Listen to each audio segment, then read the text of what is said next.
Now we'll begin with the session for the keynote speech. We are honored to have invited Ms. Maria Ressa, the winner of the Nobel Peace Prize 2021, to be our keynote speaker. Maria Ressa is the co-founder, CEO, and executive editor of Rappler.com, an online news organization in the Philippines. Maria, one of the Times Person of the Year for 2018, and the Times 100 Most Influential People in 2019, has been honored around the world for her courageous and bold work in fighting disinformation and attempts to silence the free press. A journalist for over 35 years, Ressa was CNN's bureau chief in Manila before working as a CNN lead investigative reporter focusing on terrorism in Jakarta. In 2012, she co-founded Rappler, an online news platform with a team of 12 young reporters and developers. Through the power of social media, Rappler has grown into a website now with over 100 journalists. Maria has been arrested on charges related to expose the Duterte government's corrupt practices and was convicted of cyber libel. She is out on bail pending her appeal to keep fighting. Maria was featured in the 2020 documentary, 1,000 Cuts. I think many of you have seen the documentary.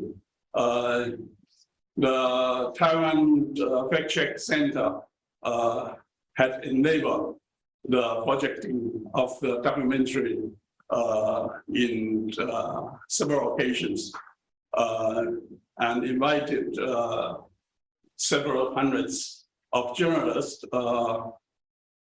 journalism teachers, social workers, and politicians to see the documentary. So I think many of you know Maria Ressa already very well. So, so let's welcome Ms. Maria Ressa, the winner of Nobel Peace Prize 2021. Hello. Hello, Maria. Thank you for getting up so early to join our forum. No, thank you. Thank you for having me. Can you hear me? I can hear you. Can you hear me?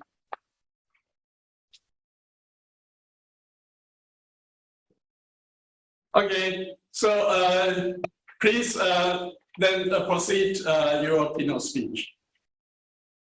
Okay, thank you. Thanks so much. Let me pull up a presentation. I guess before I pull that up, let me just say two things that are critically important for everyone practicing as a journalist and anyone reading journalism, right? The first is that you have to understand in today's world, it's not the old world of content alone, that we're actually caught in a new economy, and that economy is a fight for your mind, right? So this is the phrase is an attention economy.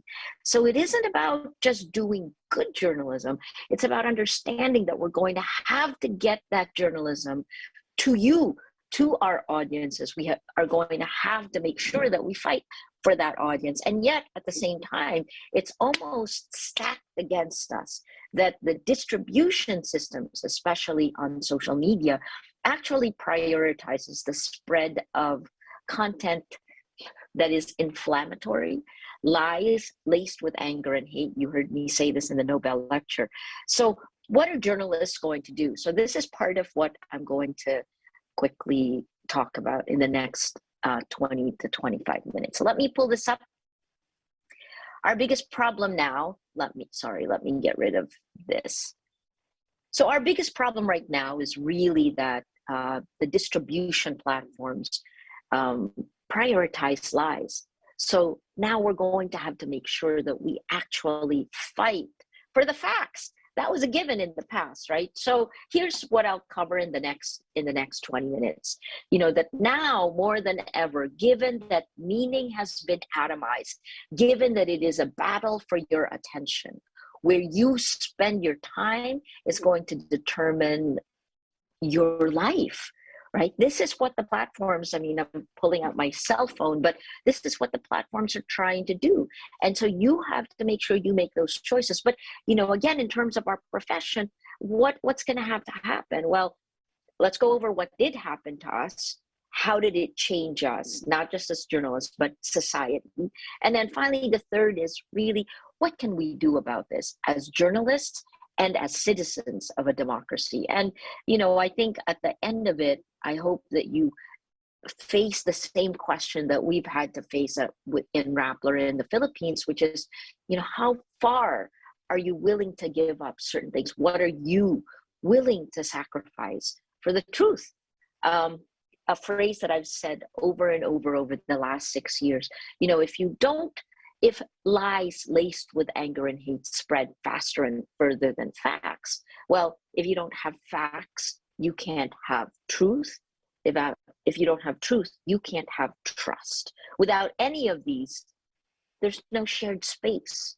There's no place where we can hash out problems. We can't solve huge problems like climate change, like coronavirus, like the battle for facts. So the question there is, what are you willing to sacrifice for the truth? Right? Let me go through, and sorry, too many of my faces, but I wanted to just show you that I've lived through how tech has impacted what we do as journalists, from the 80s, that's the black and white photo, I guess that's the closest, where you could go to a town and stay with people, talk to people for as long as 2 weeks. And then you come out and you have a series of stories. And then when satellite transmission came to our part of the world, I opened the Manila Bureau in the late 80s, but it really wasn't until the 90s where we began to get live shots. And it was really the technology that changed it again. It's satellite technology. It used to be that satellite technology would cost you $10,000 for 10 minutes. So we would do at most out of the Philippines or Southeast Asia, one satellite feed a month, right? Then it became so cheap that it went from $10,000 per 10 minutes to $400 for 10 minutes, in which case we were doing live shots every hour. But then what happened? If you go down to the left, you can see Veronica Pedrosa and I were actually, we're standing on top of cargo containers in East Timor. If I remember correctly, I think this was during Bill Clinton's visit to East Timor. Timor had been destroyed. It was just coming up as a new place, but we were on top of these cargo containers because that's where the lights, that's where we were pumping in electricity, and we were live using like these kinds of video phones that made it quite easy to go live by the hour. And then you can see here, all the way to the left, to the right, to my right, your left, would be ABS-CBN, which is, I came home to the Philippines in 2000, the end of 2004, the beginning of 2005. That was our newsroom for the 2010 elections. ABS-CBN was a news group of about 1,000 journalists, alone the largest in the Philippines. As you may know, in May of 2020, ABS-CBN lost its franchise and now still remains online, but has lost its franchise. That's huge. The last time that happened was in 1972, when Ferdinand Marcos, the father, declared martial law and shut it down. Finally, in 2012, you can see here, Rappler. That was when we began. The idea began in 2011, and it was really how we can use mobile phone, how we can put news in your pocket on your mobile phone. And if you remember in 2011, this isn't like today. There was no YouTube Live. There was no Facebook Live. And so we had actually pulled together IP satellite technology to do it. But the most interesting thing here is you can now merge satellite with broadband. And that's what you see here with Michael Holmes. And I was responding to the one slide, the one photo I didn't do was up top. And you can see again how governments and news organizations can be misled. This was when we were doing chem bio training, right, for Iraq. So it's, what an interesting time to be a journalist, right? But I would posit that right now is the most difficult time to be a journalist, and I'll show you why. So here's the biggest problem that we have. We have lost trust, right? The main, in almost every democracy around the world, Taiwan perhaps being one of the few exceptions, traditional news groups have come under attack, and it isn't just from your own nation where your organization is being attacked, but it's also from geopolitical power play, Russian disinformation, Chinese disinformation networks. You have Iranian, Saudi Arabian that have come to attack what, of course, in America, this phrase, mainstream media, has taken on all sorts of horrendous meanings, all of it, death by 1,000 cuts to our reputation. So this is how we fought back, right? This is, that's 3 pillars. And these are the same 3 pillars that we used to build Rappler. The first is technology, the second, journalism, and the third is community. Look, technology is the accelerant that has really, I mean, in the Nobel lecture, I called it the atom bomb that exploded in our information ecosystem. And so how do you fight technology? You fight technology with technology. In Rappler, we're building a new platform where we can bring our community and actually have a safe space for discourse, not for shouting at each other, not for tearing each other down, but to actually try to understand these tremendously complex and nuanced issues that every citizen in a democracy should know about, right? So tech. I think the other part is it's critically important now that social media, that we put guardrails on tech.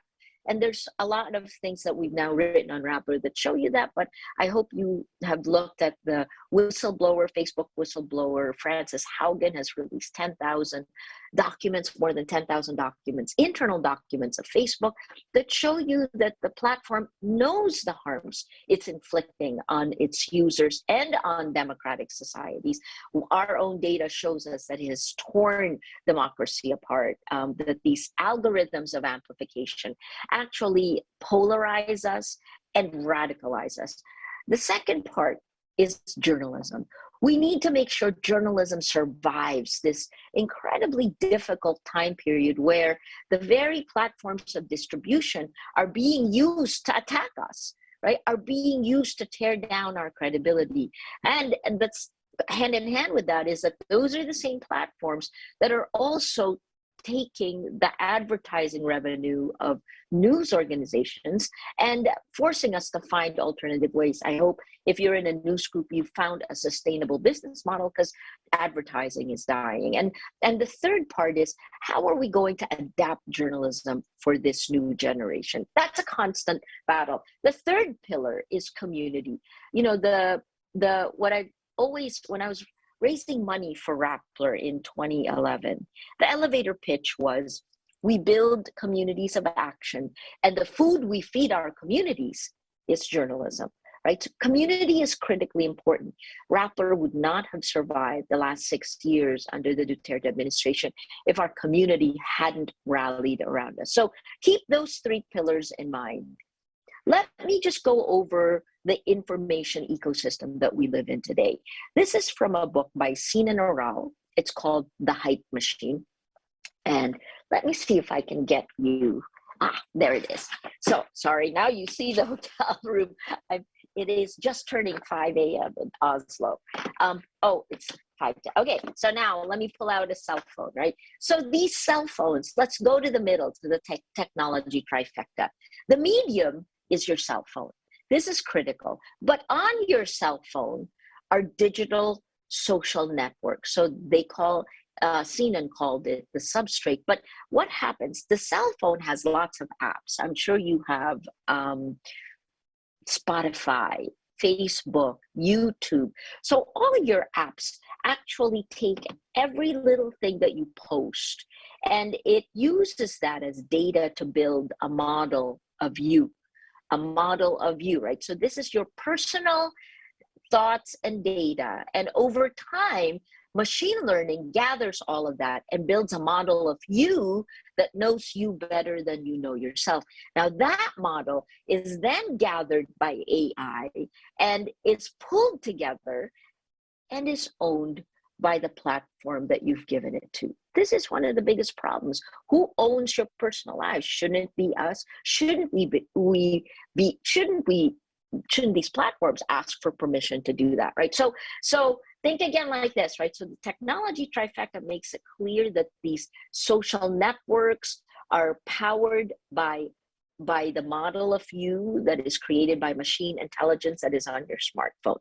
Okay, now most of the things we talks about content moderation down here, but move further upstream, that is where the amplification, the algorithms of amplification, that's the operating system of our information ecosystem, that's there. And think of algorithm as an editor multiplied 1,000,000 times. Because what is an algorithm? An algorithm is just opinion in code, right? So this then go furthest upstream to the surveillance capitalism model. That's where all of our data is. And that one then gives the most vulnerable moment you have to a message, and the algorithm targets you for that. That's called micro-targeting. All right, now that system, I call it insidious manipulation.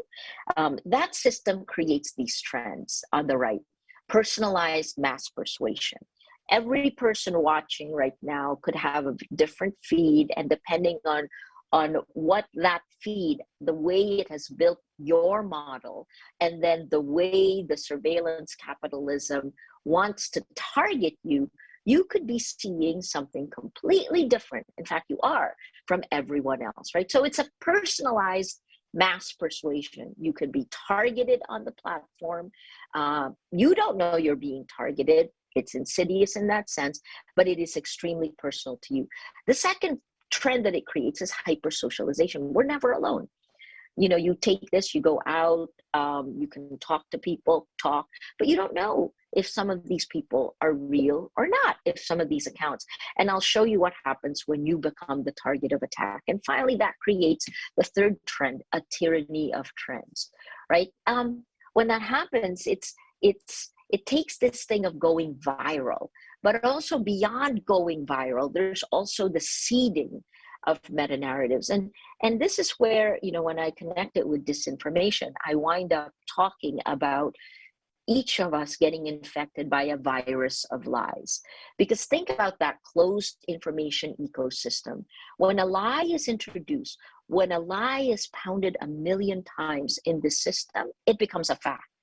And then if you begin to believe that lie, you will spread that lie. But when you begin to believe it, it's kind of like radicalization, like terrorism, right? That means there must be a de-radicalization process if you're being fed a lie. These are some of the dangers. All right, so that's the trifecta and then the trends. Finally, what are we gonna do about it? These are the levers, and that's all the way to the left. There are 4 ways to combat this technology, right? That is insidiously manipulating us. The first is money. Go to that surveillance capitalism model. Who owns our data? And the way legislation, which we're going to go down to the end, we'll take that last. So that money, that's a new business model that was coined, named by Shoshana Zuboff in her book, Surveillance Capitalism. The second is the code itself, right? Why are people who are building codes that impact our minds, why are there no guidelines? Why are there no guardrails, right? If you're building a building here, I'm in Oslo, if you're building a building, you need to have some building codes. Why are there no building codes? The third is the norms. What's so sad, you know, I've just come back from my 40th reunion, my high school reunion. And it's so interesting to me that now it's normal. It's become normalized to attack, hate, anger, hate, conspiracy theories, these spread the fastest on social media because they keep you the most engaged, meaning the platform makes the most money. But yet, is that right for you? Do you want to always be angry? Do you want to hate? These are new norms. Finally, the last one is laws, the fourth. Look, most people talk about content moderation down here. If you put laws against content moderation, you move right up against freedom of speech issues. You don't want to do that. You want to move further up to the algorithms of amplification and then move further up to the actual surveillance capitalism. And what can you do there?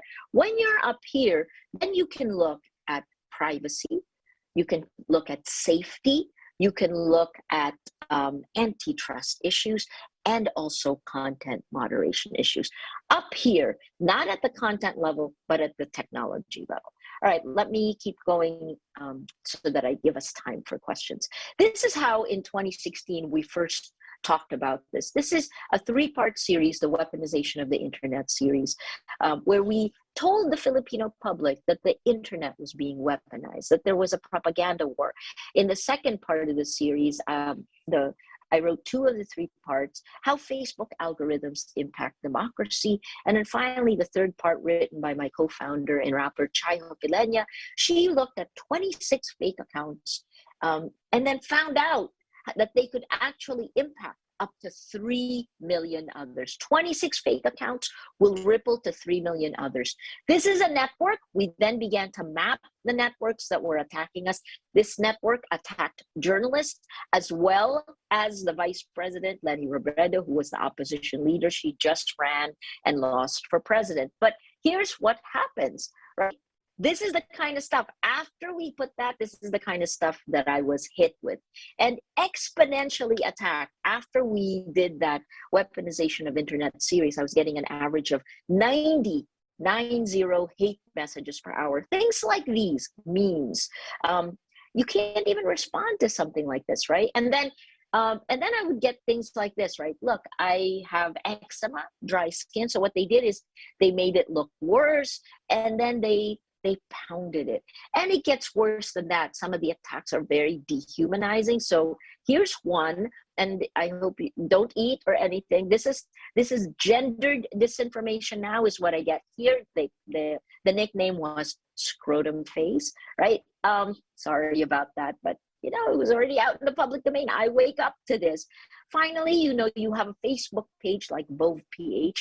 Again, making my skin look worse, and then adding this, human genitals, scrotum face, right? Carrying it through. So that's a meta-narrative that goes through. I mean, what's the point of this? To just tear me down. But actually, I can tell you what the point of it was, and I'll show you the impact on a study. This is June 15th, 2020, the day that I was found.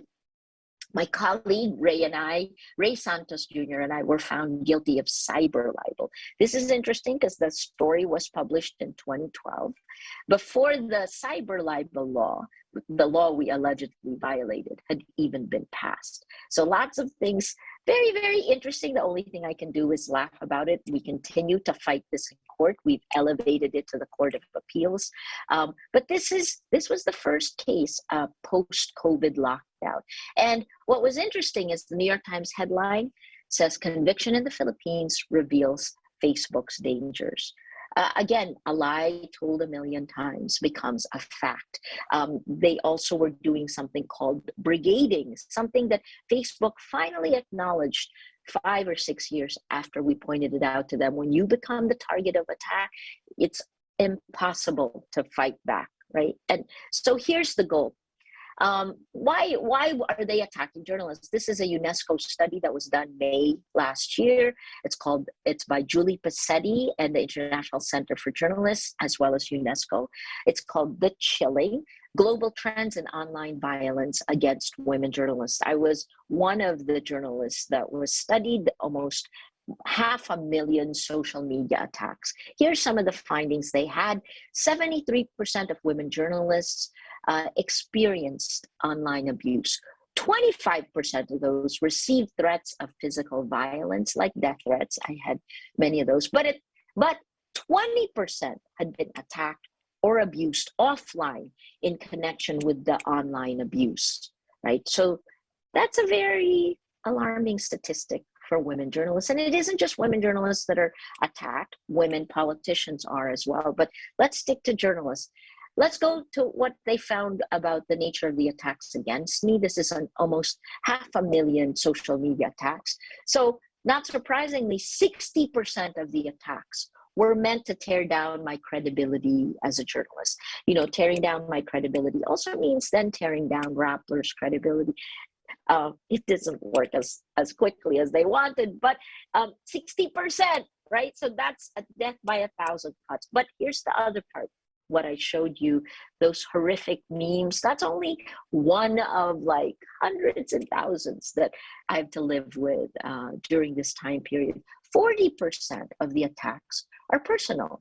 You know, they're meant to tear down your spirit, tear down my spirit. And I guess maybe to me, it was like waving a red flag to a bull, because the minute you do that and the minute you try to intimidate me, I'll just sit there and I'll go, that means I need to continue doing my job better, right? So look, I don't know why social media platforms and why these actors can get away with impunity in doing this, but if they're meant to tear down the journalist's spirit, that means you must be doing something right.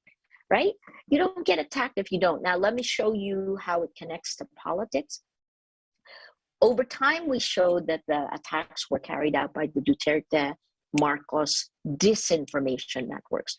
This was December last year, after the Nobel hearing, the Nobel Peace Prize ceremony. And then you can look at the time, right? This was around November 29. So after Christmas, there's that big spike of attacks. This is just, I was looking at Twitter and I was realizing, most of the time they're constant attacks, but sometimes they go down, which means most likely the network is attacking someone else. But look at that, on December 29th, there's this huge spike of attacks. So what we did is we took a look at what those attacks were, and then we found that they were Marcos networks. The accounts that were attacking me at that point, mind you, I hadn't done any story on the Marcoses at this point. I just won the Nobel Peace Prize, and what you can see is it closely paralleled the creation dates of these Twitter accounts that on their accounts said they were pro-Marcos, pro-Duterte, right? Here's the other interesting part. We then went to scour the pro-Marcos and anti-Marcos networks on Twitter and take a look, right? You assume that when they use the hashtag disqualify Marcos, that it's anti-Marcos, because there were cases filed at the Supreme Court to disqualify Marcos Jr. from running. That's the gray. Right? So hashtag disqualify Marcos. And then you have the hashtag, the pro-Marcos accounts, hashtag fight Marcos. When you look at them, you can see the difference in the creation dates, right? The creation dates of the anti-Marcos forces span a whole group. And then the creation dates, although you can also see a little spike, but then you can see the huge spike, unnaturals, of the pro-Marcos accounts. So we did a story on this, and when we did this story, shortly after, Marcos Network tries to take over Twitter with freshly made accounts, and what triggered this was just because they were attacking me. So again, it's a blessing and a curse if you're the one under attack. It's a curse because you have to weather the attack, but it's a blessing because you see how they behave. And if you're a researcher, which is what I am, you get to understand exactly how and why. So after we did this story on January 18th, a few days later, Twitter suspends over 300 accounts in the Marcos network. So you can see the Marcos disinformation networks, the information operations are actually most successful on YouTube, on Facebook, not on Twitter, right? So this is interesting and kind of fascinating that a journalist now has to look at how we're being insidiously manipulated on the delivery platforms of news.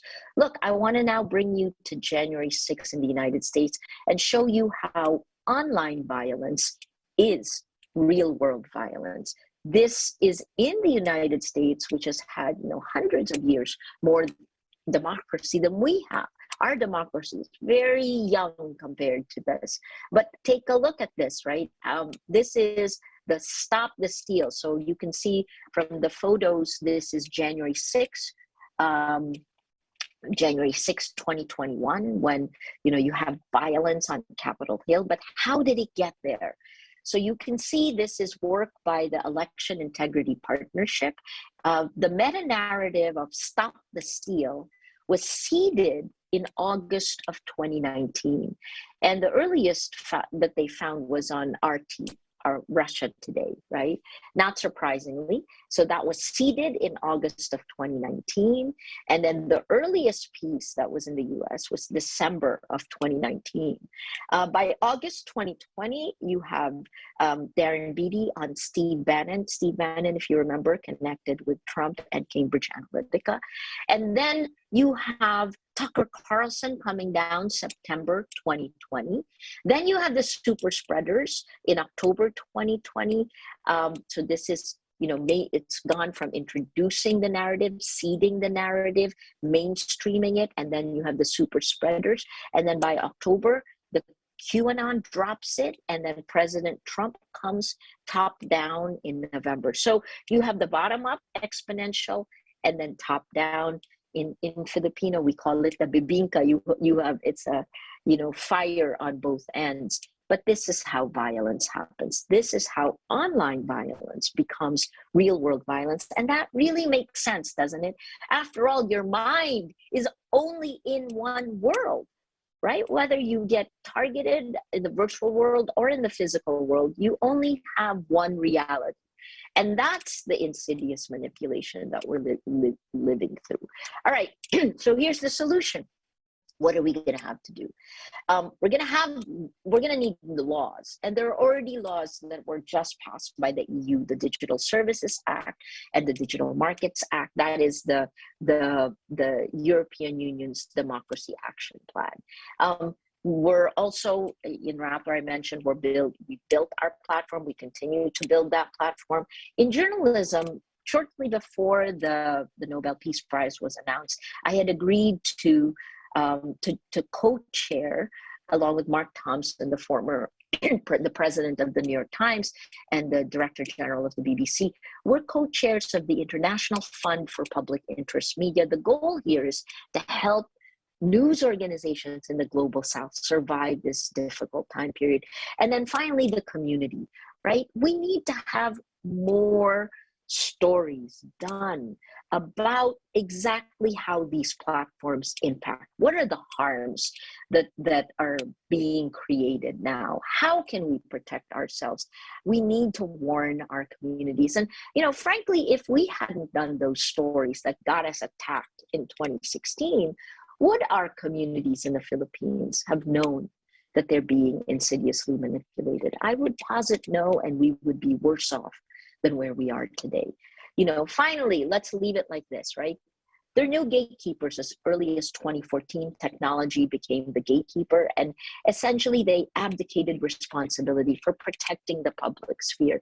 That made us live in an upside down world, right? What they did is, we for many, many years before that, content and distribution were together. So the first is that you separate the journalism from the distribution, and the distribution uses principles of the attention economy, which means it kind of keeps feeding you sugar, or even worse, it feeds you drugs, right? So that this way you wind up not getting much nutrition. The second is that the algorithms actually show that lies spread faster than facts. That's by design. The growth of using friends of friends has polarized us, separated our societies. And then finally, the third one is it's become a behavior modification system that has led to violence. This is the system that Shoshana Zuboff calls surveillance capitalism. this and the types of laws that we need: antitrust, we need data privacy, we need user safety, we need content moderation. This is the way we tried to deal with it in the absence of any kind of legislation. What we did is we created, and we did this in January, really launched only in time for March, because January and February was really organization. But you can see a whole of society approach where you had 16 news organizations fact-checking. And this is new in the sense that we all worked together, we shared each other, we linked to each other. And once you fact check together, you actually rise together in terms of the metrics of Google, of search, of social media amplification. But here's the thing. It's also, studies have also shown that the lies spread much, much further than fact checks. Fact checks get to maybe 3% of where the lies have gone, right? So that's why the second layer, something we call the mesh, was important. And here you can see we have over 100 civil society groups, NGOs, human rights groups, business groups, the church, all collaborating on a campaign. And here's the thing, share those fact checks. They share them, but they share them with emotions, right? Because we journalists couldn't be emotional. I don't know, you know. So anyway, that's the second layer. The third layer is the research group. You can see there's 7 research groups. Every week from March to our elections in May, there was one research group that was telling our public how they're being manipulated online, who is benefiting, and who is being targeted. And what's fascinating here is there have been 19 research reports in that time period. Finally, the last one, layer 4, is accountability. You need the law. This kind of impunity for social media, for these tech platforms, has created impunity in the real world, right? So now we have, you know, legal groups that were looking at, had filed both tactical litigation and structural litigation. We called it our Avengers Assemble moment in this battle for facts. You know, as you know, of course, Ferdinand Marcos Jr. now is the Philippines' new president, winning by a landslide. And he did some of that. It's a combination of, I think, 2 things. The information ecosystem that we've created now, that we live in. We didn't create this. The digital colonialization, let's call it that, has brought in. But the other part is that it is also, there's a growing sense globally that the world is too complex. And people in democracies are beginning to choose, are nostalgic for strongman rulers. I saw this in Indonesia. I saw this in India.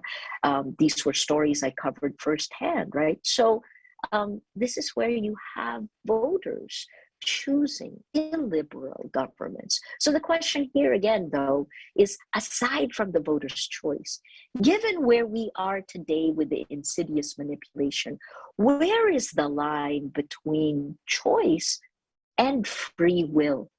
Do the social media platforms actually allow us to have free will? These are some of the questions that I tackle in this book that I'm in the middle of writing right now. I would be writing if I wasn't talking to you. It's how to stand up to a dictator. It is the fight for our future. That question that I asked you at the beginning, what will you sacrifice for the truth?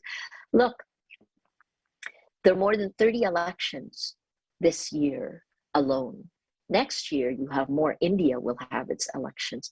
And the real question is, if we don't have facts, how can you have integrity of elections? Right? If you don't have facts, how will you as a voter choose? So where is free will? I know I gave you a lot. Thank you. Thanks so much.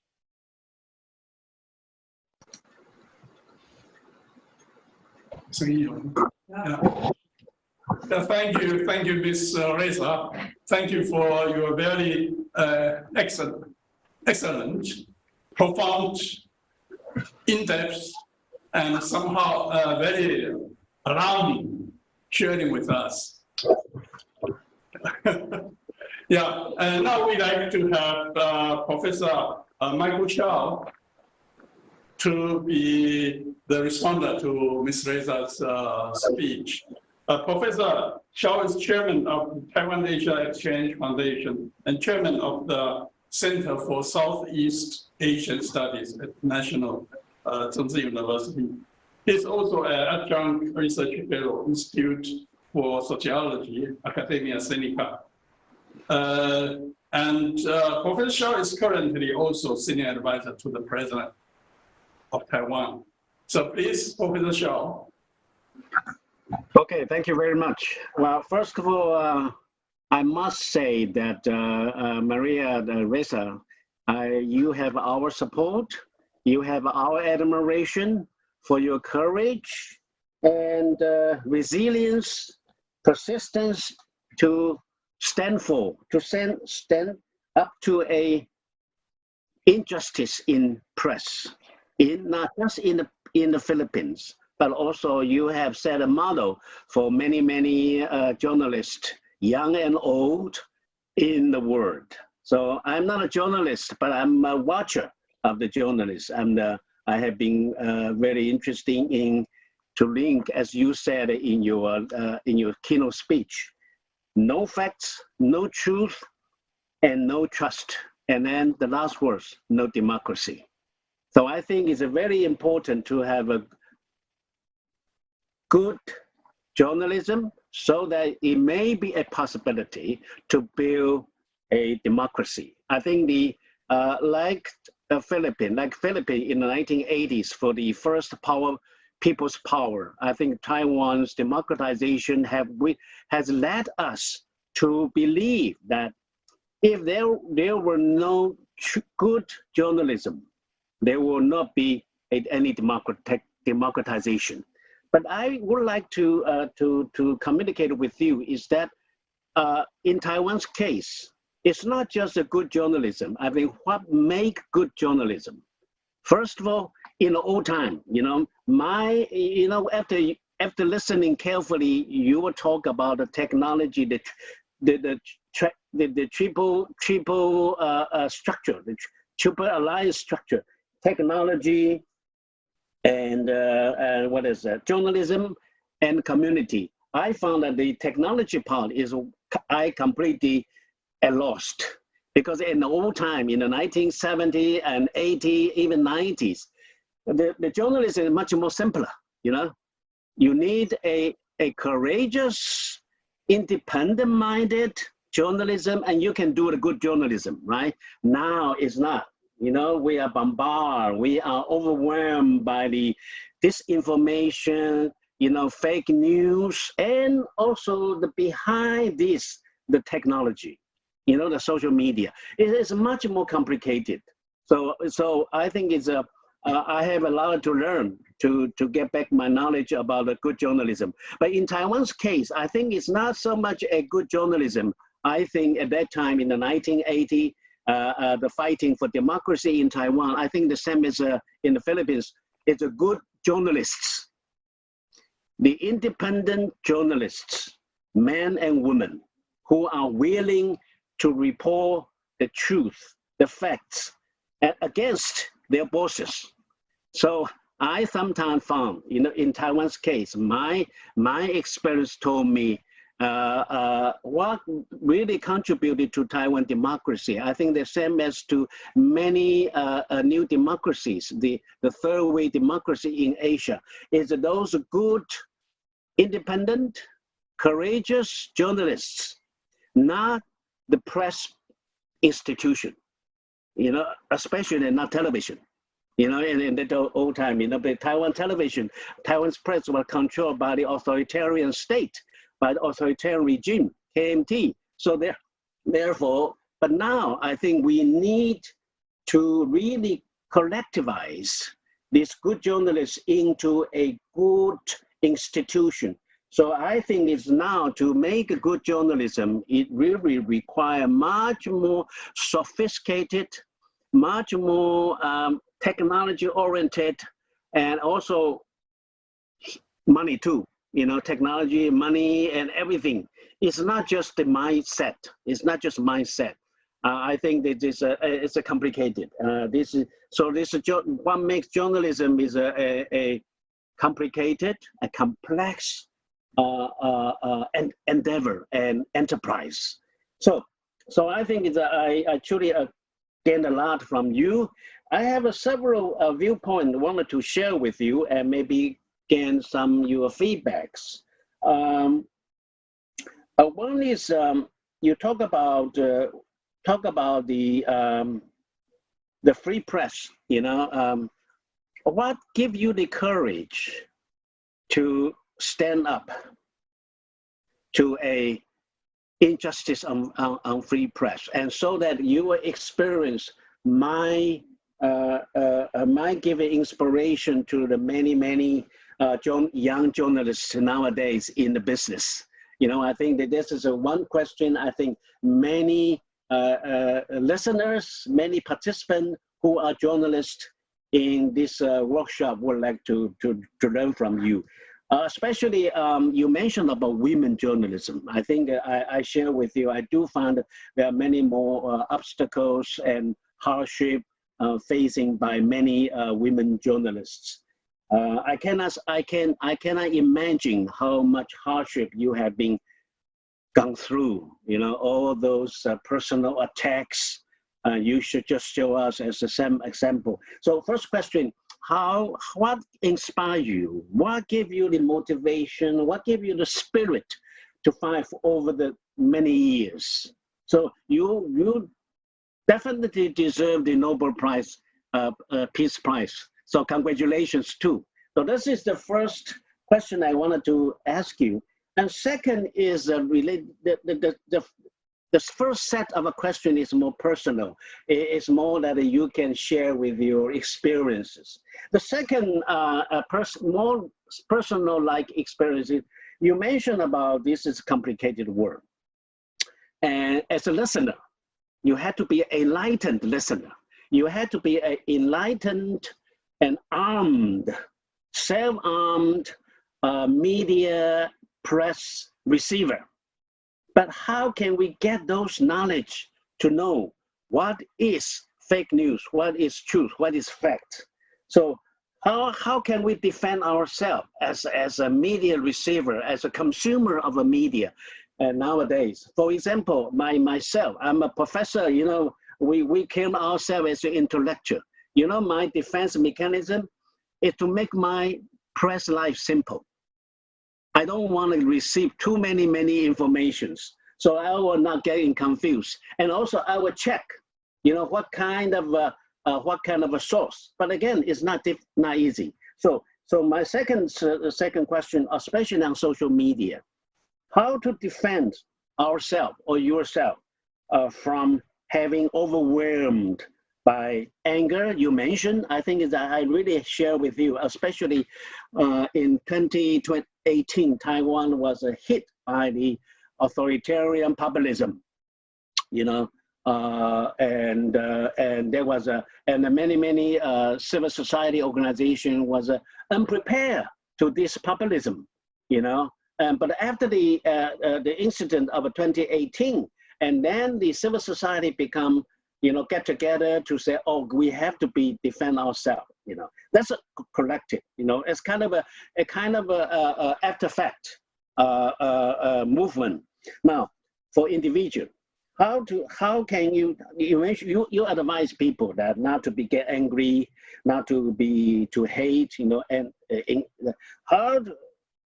how can we defend ourselves from being overwhelmed, not being overwhelmed by the anger, hatred, and conspiracy? This is the second advice. You know, that's very useful for the media consumers. Now, the second set of a question I would like to share to raise is on the collective. Something more first is related to the Philippine situation. Now the Marcos Duterte presidency. I think when I knew you were going to give a talk on the media under siege I thought you would talk more about the Philippines case. So my question is very simple. What do you see the future of this fight for independent, free press under this new alliance of one former dictator and one former authoritarian populism? One is a daughter, one is a son, and one's daughter. This complex. It doesn't make it more difficult or make because all easier because the society want to change. So therefore, these two juniors might be in a position to make conciliation or not. So this is the question I would like to get your feedback. And second is it is on the advice to the the second question is on the Philippines as well. Is when we talk about freedom of press, we talk about nationwide. I just read an article yesterday about Philippines press freedom. It said the fight for press freedom is local. It's not just national. I think local can be much more easily ignored. And that's the Philippine case. Especially in the Philippine case, the big family, the political families in the different provinces. We are outsider. We didn't know what was the situation in the local provincial level, the damage of the freedom of press. So maybe you can share with us how will be the situation of this big family. They're still there, Now we got the two family together to lead, to control the state machinery now. What happened to the local? And it's your organization has local branches and to really safeguard the local press freedom or not? This is the second question. The third, I'm sorry, I have too many questions for you, but the third one is how can we identify the civil society? You mentioned about this kind of business that the journalists or the good journalism has to deal with.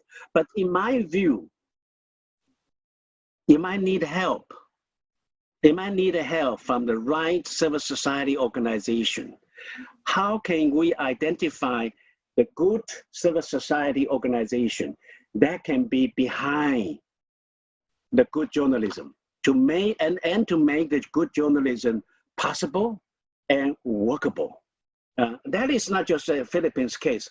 We like to hear from you, and I'm sure your perspective is much more wider than beyond Philippines and beyond Taiwan. So, what would you advise to the journalists, good journalists and good journalism establishment, civil society movement, and to get the alliance coalition with these other good companies of the civil society, and where can you find those civil society organization?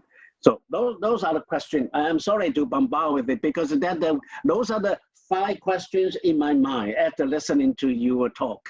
So once again, thank you very much for your inspiring and you are very positive too. You mentioned about how can we build a good journalism? So I share with your inspiration, and you are not beat. You're certainly not beat by the dictators. You will continue to stand up to a dictator, whoever the dictator may be. So thank you very much. Yeah, thank you, Professor Shao.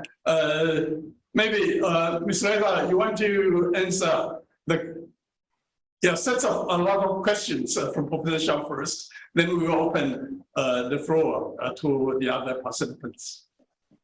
Sure. Thank you so much for these great questions, and thank you for your reaction. Look, I think the reason why I focused, really, it's funny because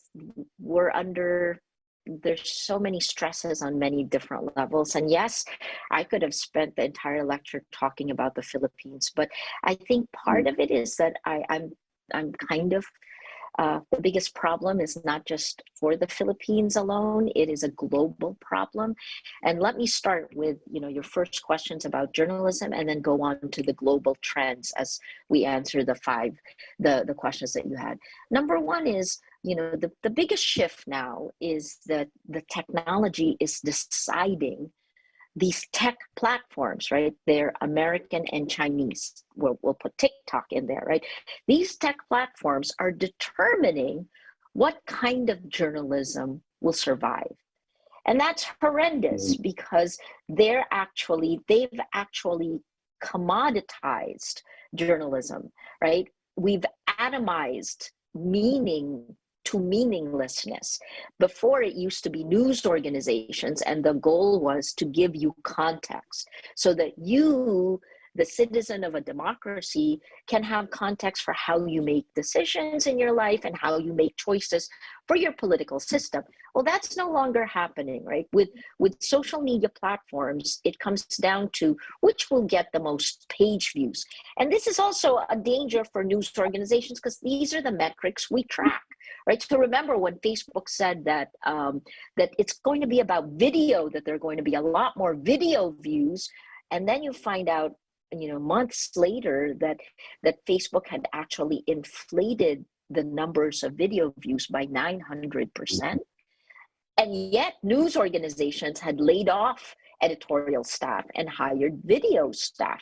So look at all those changes. So now trend number one is that please, let's not let surveillance capitalism, the model of, this new economic model that is exploiting and creating our attention economy, to let that determine what journalism survives, because inevitably that means that is bad journalism.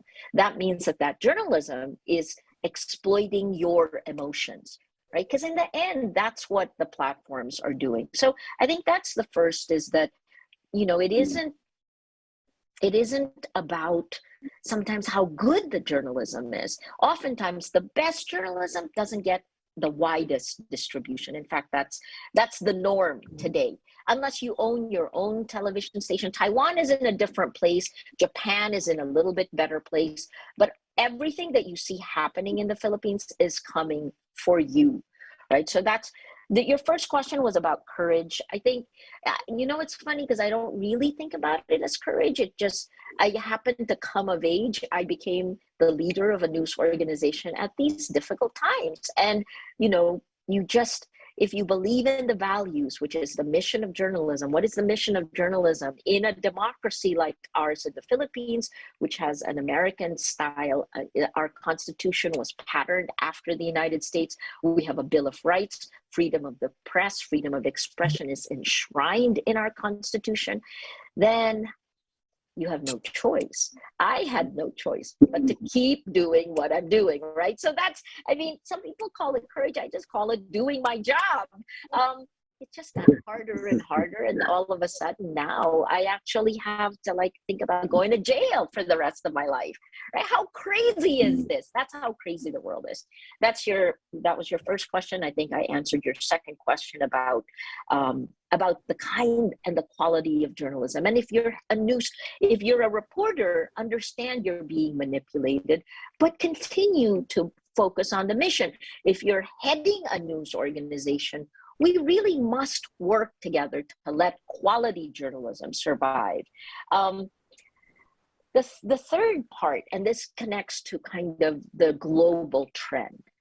I think I have just come from the United States, and what happened? There were incidents of mass violence, from Buffalo shootings, which frankly is had referenced the Christchurch shooting.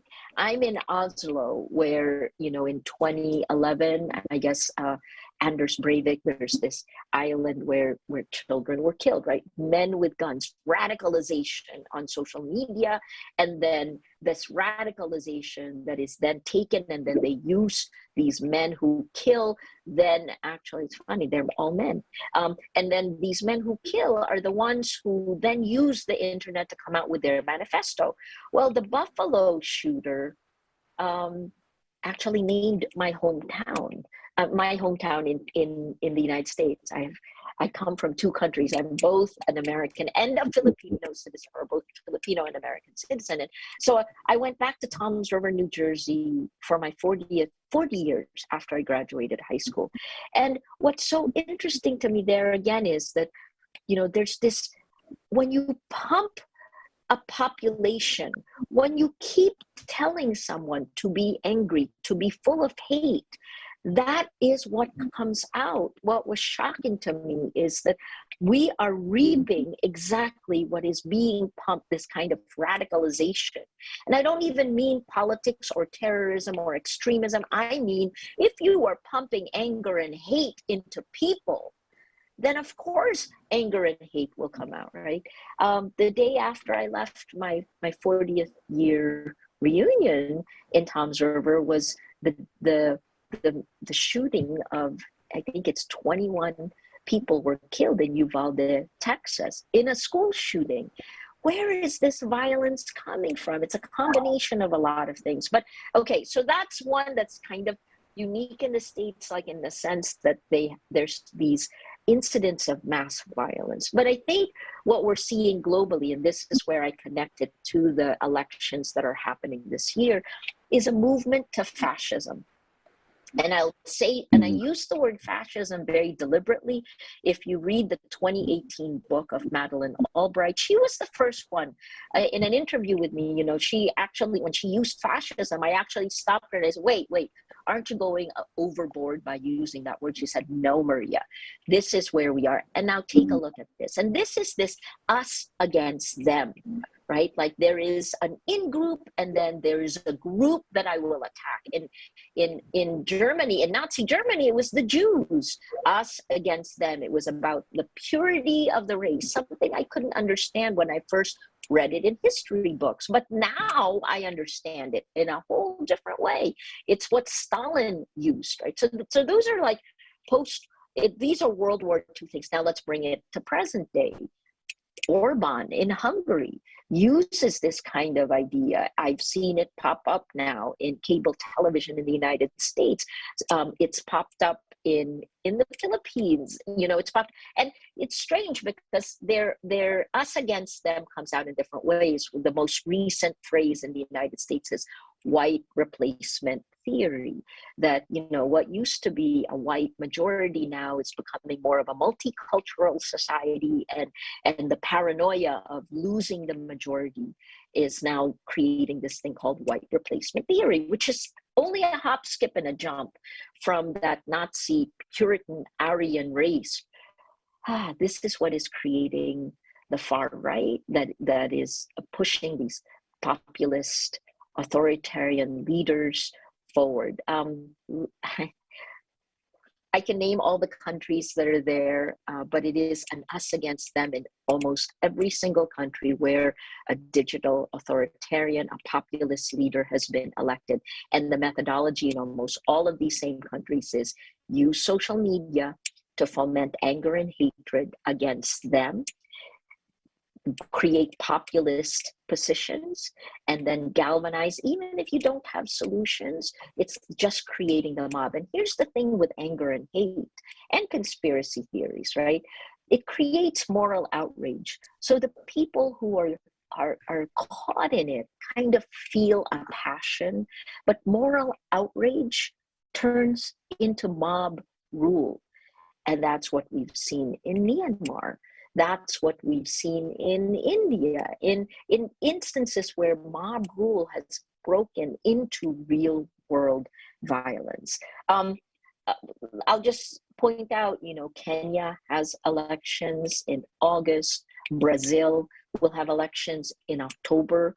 Bolsonaro, who used to be a far-right fringe figure, was brought to mainstream and picked up by mainstream media, by YouTube. And then you have the US elections in November.